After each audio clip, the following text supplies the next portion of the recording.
Hi, I'm Dave Dinkle. I'm here today with Harry Arthur.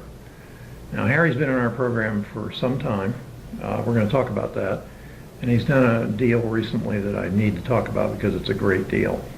Harry has gone through a lot of personal life crises in the past few years, losing relatives, health crisis, and a lot of things.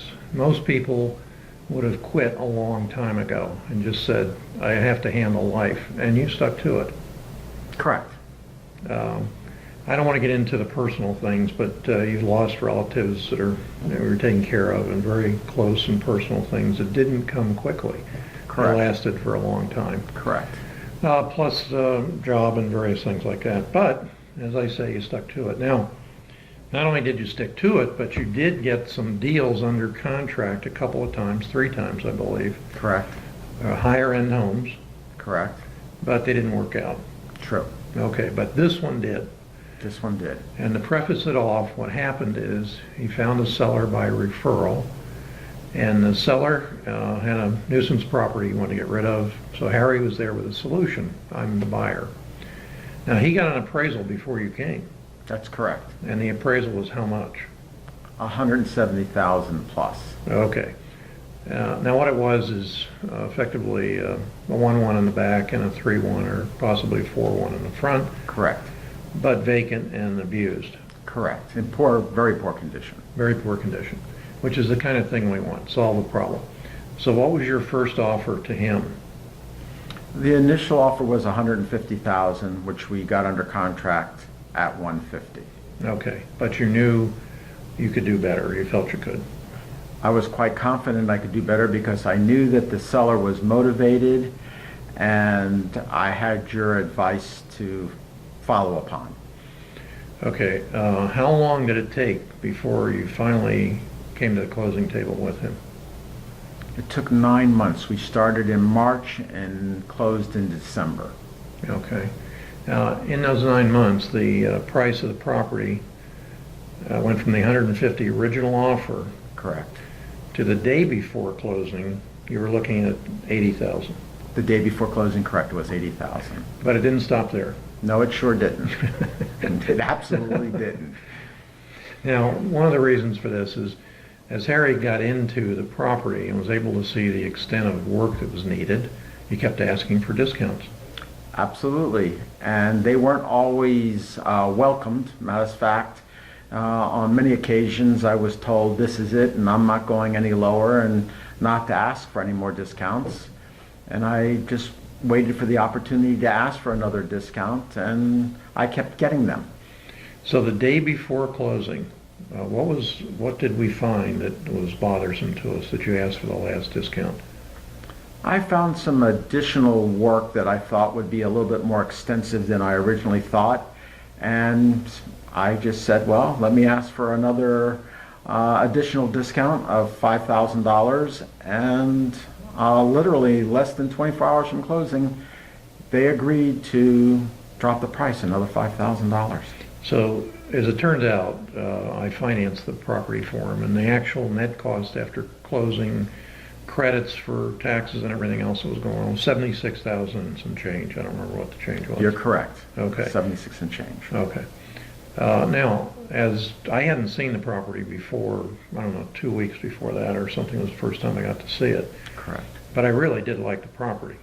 And Yes. I thought we could do pretty well. And I said, I think we can do, I don't remember if I said 130 the first time, but ultimately I said I think we can get 150. Correct. We exceeded everyone's expectations. And what we did is we didn't advertise the property to begin with. And the reason was, as soon as we advertise, sometimes other people will go around us. And since the owner of the property was in the public record, it was very simple for them to find him. And I didn't want us to get into a dispute of other people coming to him and saying, I've had a higher offer, now we have to renegotiate up instead of down. Correct. And that actually happened before that, did it not? Didn't he say to you? Yes, he had received many offers, even higher offers than what I was giving him. But at this point, I had developed a really good rapport with him. And you were going to solve the problem he had. Correct. And he felt that not only was I going to solve it, but I was very capable of solving it. So what we did is we offered it to our larger buyers in our buyers list without putting it out. And the net result was, what price did you take? We ended up accepting 155. Okay. So what, if for somebody coming in that's thinking either about being a mentor student or is already a mentor student, what kind of comments would you want to make to them about your experience in the whole system? Well, as Dave alluded to, I've been in and out of the program for various reasons. The one thing I would like to stress is the fact that when I did come to them with a property and needed their assistance and their help, they were there.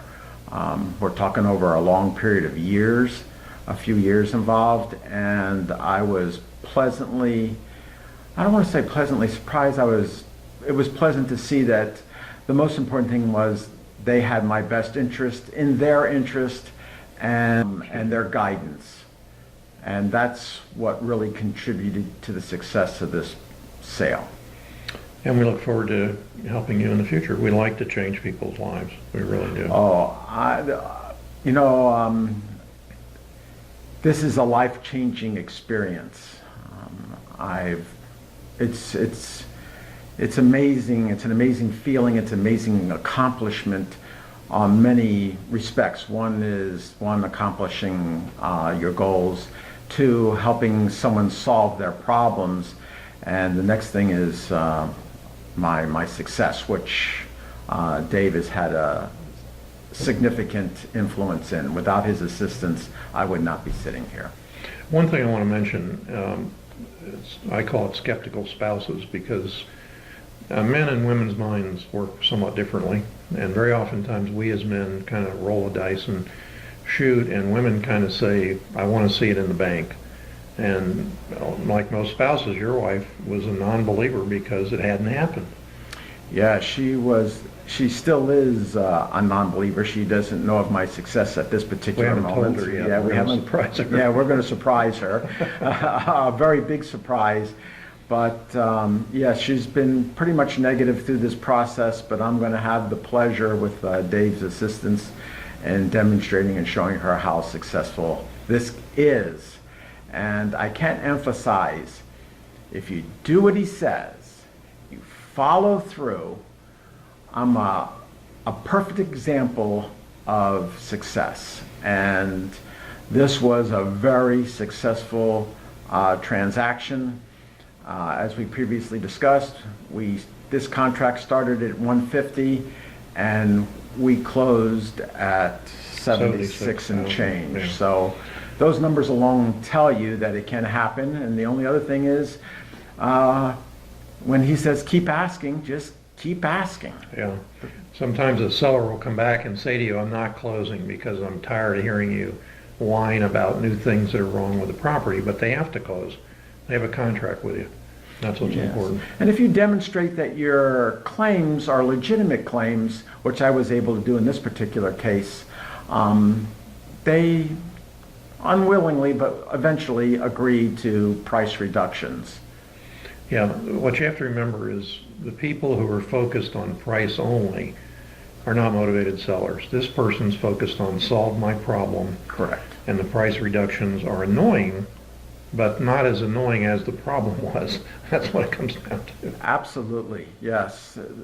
Price at the end of the day was he just wanted to close. He wanted the property off his plate. It was something he needed to close personally. Okay, Harry, thank you very much. And we're looking forward to many more big ones like this. Oh, absolutely. It'll be my pleasure. Thank you, guys. Thank you.